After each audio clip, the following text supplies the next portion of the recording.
Hi guys, Mr. Halp here, and this is lesson 2C as we continue our study of argumentation A, really we're getting into what makes arguments arguments. Obviously, a couple lessons ago we talked about what is an argument in and of itself, but as we start to dip in today into this concept of lines of reasoning, you really will get the sense of, okay, so this is where we're going to be devoting a lot of our time during the remainder of the school year in fashioning these kinds of lines of reasoning that are very essential for making arguments and having people trust and believe those arguments as well. So that's today. We'll also, as you can see by the title and so forth, deduction and induction become very important components of this, as they are the two most frequently used methods of maintaining a line of reasoning.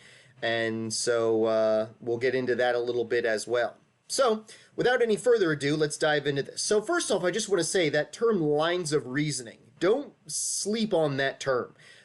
It's a line of reasoning for a reason, let's say, and think about it as a line. It's basically a line that's connecting all of your dots and taking one thing and connecting it to another thing that connects another thing to another thing, and so on and so forth. So you'll see that we start off there with that definition, the connections between claims the writer, the claims in the writer's argument and the evidence presented to support them. So you're really taking evidence and drawing a line from that evidence back to the claims, and then in some cases drawing that line back from the claims to the thesis itself. And a lot of what you're doing in order to create this line of reasoning is your commentary, which I don't believe we'll get into today, but we will get into more in a subsequent lesson. Okay, so like I said, it's drawing those lines between the big ideas and big things you need to be keeping in mind in your writing and your argumentation. So how do we do them? Well, the introduction of claims with and through commentary, as well as the explanation of evidence, is the best way to go about doing that, okay? So we've got this, this concept of introducing every claim that we make, and also explaining that evidence. That's where the word commentary really falls into play more concretely. The fact that you have to say something about your evidence. I get a lot of my students, particularly my lower level students, who like to, what I call, evidence dump. They'll throw the stuff into the paper and just expect me to see how it proves their thesis. Well, commentary is an important component of how you're drawing that line from evidence all the way back to claims. And you need to introduce the claim, and of course, in order to do that, okay? And then in addition to that, the method that you organize your argument is also going to create this concept that we call unity and coherence, so that everything makes sense, okay?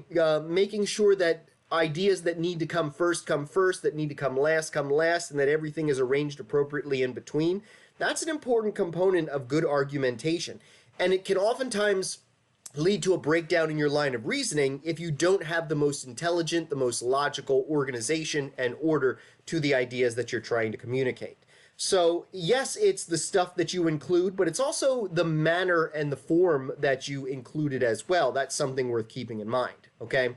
Now, this is one of those times where, of course, we've talked about it many times before, but we do just want to make sure that we define it finally at long last. What is a thesis? Well, remember, the thesis can suggest your specific argument structure. First off, we remind you guys what a thesis is, although my hope is that you already know it. It is that overarching claim that clearly states the writer's position in a text. So if you boil down your opinion to one sentence, that thesis is that one sentence. And so obviously it's something that should be recognizable in your essays. Remember, that is one of the components of the rubric for an AP writing prompt. So hopefully it's an obvious thesis, because also that's going to help us to understand where you're taking us and where you're leading us. And in a lot of cases, particularly those theses that maybe have a series, a list of events or ideas in series format in them, it's going to imply and suggest what the structure is going to be. And so that's going to already hint at what that line of reasoning might happen to be as we continue to move forward, okay? Just keep in mind, though, that organization fits the ideas. You shouldn't ever just say, well, this is, I think this should be chronological, so I'm going to make this chronological. No, the question is, what is my topic? What is going to serve my audience best? What is going to serve my thesis best? which is going to enable me to have the greatest chance of actually convincing these people of what I'm trying to argue, okay? So you never want to just pick an organizational structure and run with it even when it defies some sense of logic. Be flexible, okay? And I say that with the knowledge that, yeah, your first impulse, and it isn't necessarily a bad impulse, for a lot of those writing prompts might be to write a 5-paragraph essay. There's nothing wrong with a 5-paragraph essay, unless the essay that you're writing would be served better from a different number of paragraphs in a slightly different structure. So you always want to be flexible with the kind of writing that you're doing. Don't ever let yourself be pigeonholed into one particular organizational structure. Okay, readers should be able to trace that line of reasoning and determine how you did it and how well you did it as you're trying to support those claims and the argument. So if the reader can't figure out what your line of reasoning is, if the reader can't detect, okay, well, how does this commentary relate to that evidence, and how does that evidence relate back to that claim, and how does that claim relate back to the whole argument as a whole? Well, if they can't do that, then you've lost, okay? You've just lost the argument right there. So not only do you want to make sure that this stuff is A, present, but also B, again, unified in a way that makes sense altogether and coherent, that even the reader can detect these things, even if they're untrained necessarily in the art of rhetoric as you are, okay?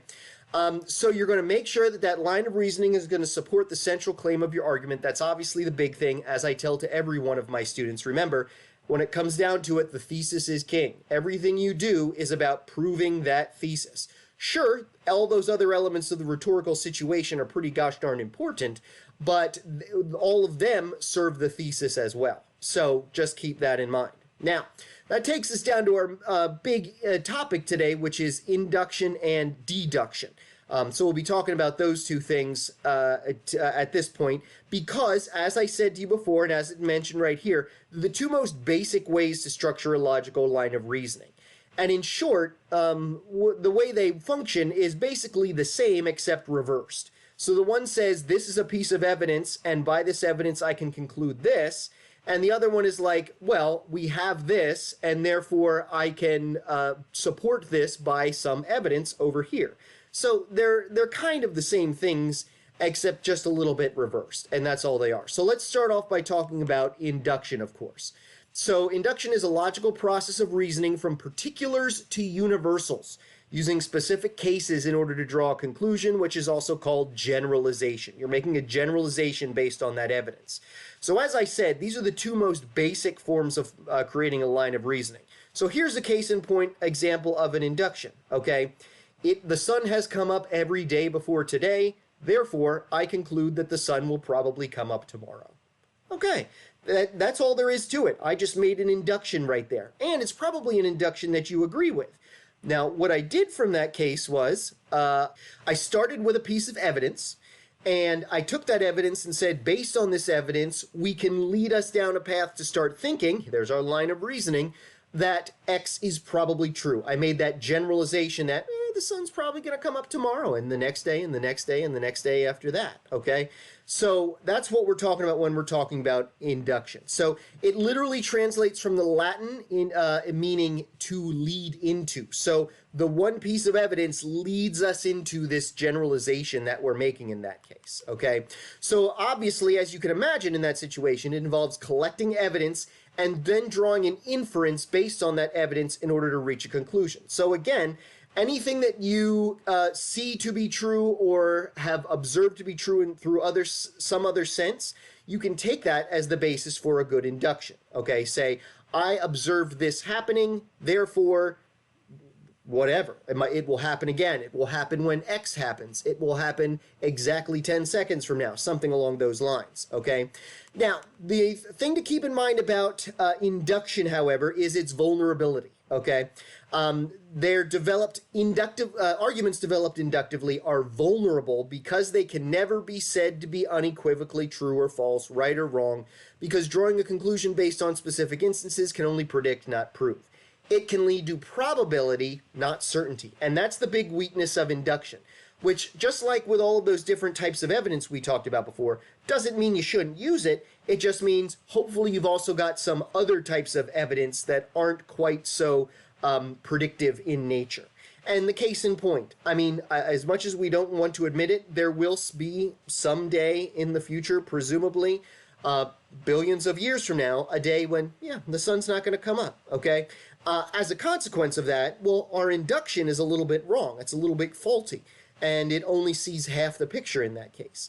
And so one is led to believe, okay, yeah, I mean, if that's true, then why can we assume that the sun's going to come up tomorrow? That is a faulty induction, perhaps. Okay, so like I said, it predicts and it leads to probability. There's a high probability that the sun will come up tomorrow. But then again, I can't be certain. Okay, and the flip side of that is deduction. Okay, deduction is a logical process that reaches a conclusion by starting with a general principle or universal truth, meaning a major premise, and applying it to a specific case, a minor presence. So the very famous example of this is that what Aristotle present, or I guess it's probably not Aristotle, what Plato presents about Aristotle, which is to say that, and you'll see this, actually let's skip ahead just for a second down to syllogism, a logical structure that uses the major premise and minor premise to reach a necessary conclusion. So if A equals B and B equals C, then C equals A,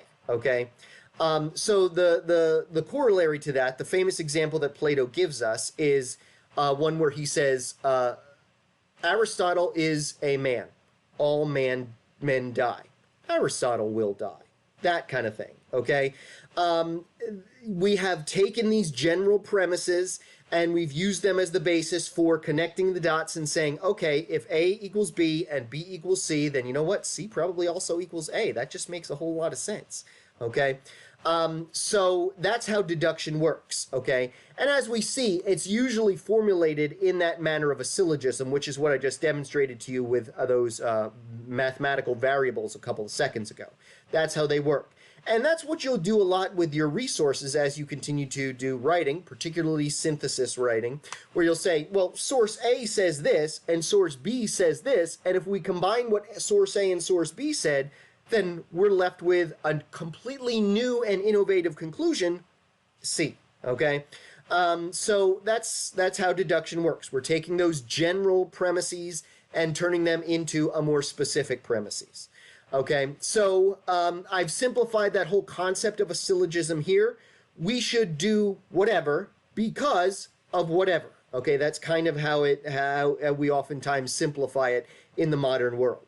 Okay, and part of the reason why you might say to yourself, okay, well that has an A and that has a C, but that doesn't necessarily have a B. Well, because in a lot of cases, whatever that universal truth is, if it's universal, we already accept it as being right and accurate and good, and as Aristotle would be preoccupied with, the advantageous. So if that's what we're talking about in those situations, then we can actually kind of omit B a little bit and jump right from A to C. Okay. Now, the other thing that goes alongside of that syllogism is what we call an enthymeme. Okay, which is very similar to a syllogism. It's just instead of that universal truth, now we're going to rely a little bit more on a commonplace. Except we haven't really talked much about commonplaces yet, so we're going to talk about them a little bit more presently. So what is a commonplace? Well, a commonplace is just any cliche, belief, or value that can serve as your audience's boiled down public opinion. It's the starting point of your argument. Something, again, that you and I and everyone else we encounter probably are just going to say, you know what? Yeah, I agree with that. Of course that's true. We take it for granted that it's true. That's what makes it such a commonplace. Grass is green. Sky is blue. Those are commonplaces that we all just accept. We don't have to have them proven to us in order to move forward.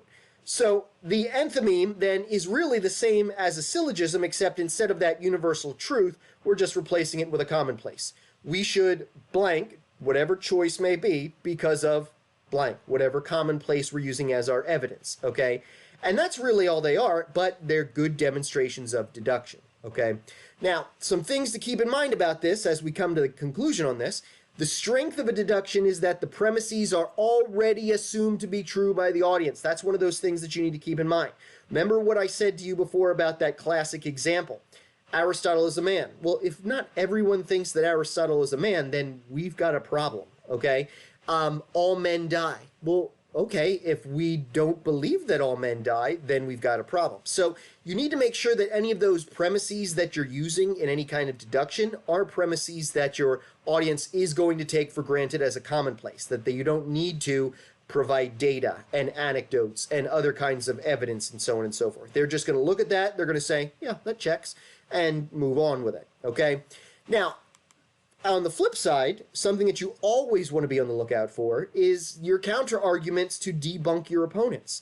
Remember that to weaken a deduction, you're going to challenge one of the premises, usually the major one, not always the major one, but usually the major one, okay?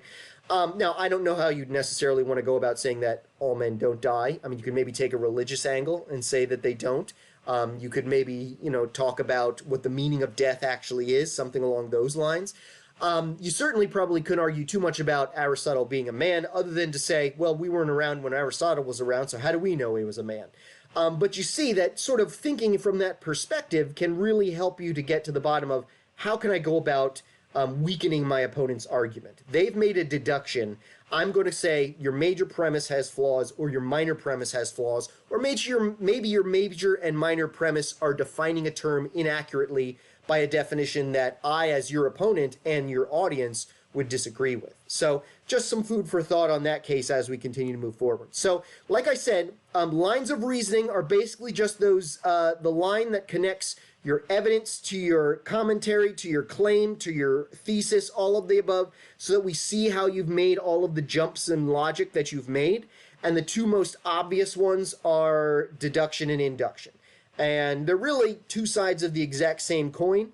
But you want to, again, try to use all of the tools at your disposal to make sure that you take advantage of every opportunity to convince your reader. So that's it for me today, guys. As always, please bring any questions or concerns to class the next time I see you.